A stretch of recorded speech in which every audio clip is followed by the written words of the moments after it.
to another GCSE Computer Science video with me, Mr Goff, for MrGoff.com.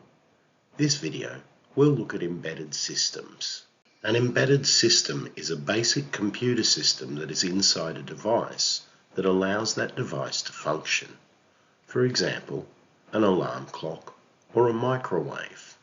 Embedded systems are generally made up of a system that includes RAM, ROM, and a CPU on a single microprocessor. These typically have lower processing power and are cheaper than general-purpose computers.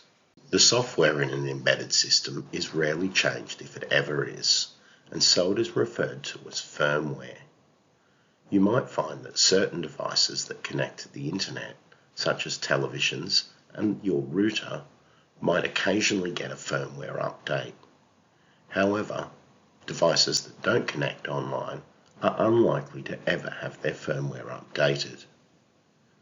Without software, the embedded device would not function. For example, a washing machine would not know what temperature to make the water. The software in an embedded device is often stored in ROM. Embedded systems often have no user interface or a very basic one. Inputs are often made with buttons, dials, and switches. Some embedded systems also receive data from connected sensors. You may be asked to explain whether something is a general-purpose computer or an embedded system, so here's a summary of the differences.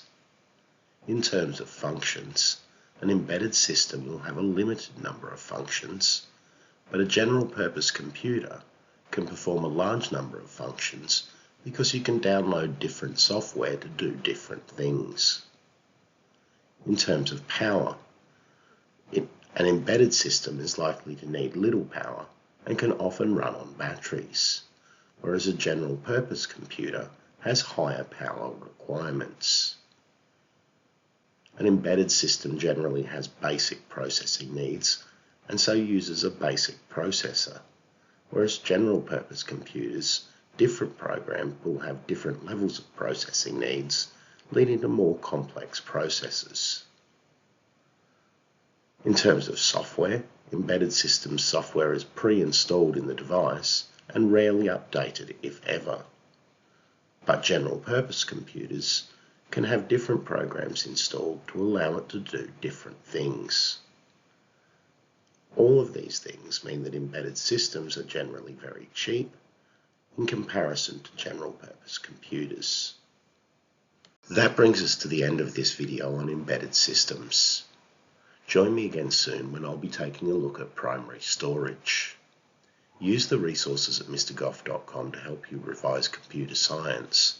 And until next time, it's bye for now.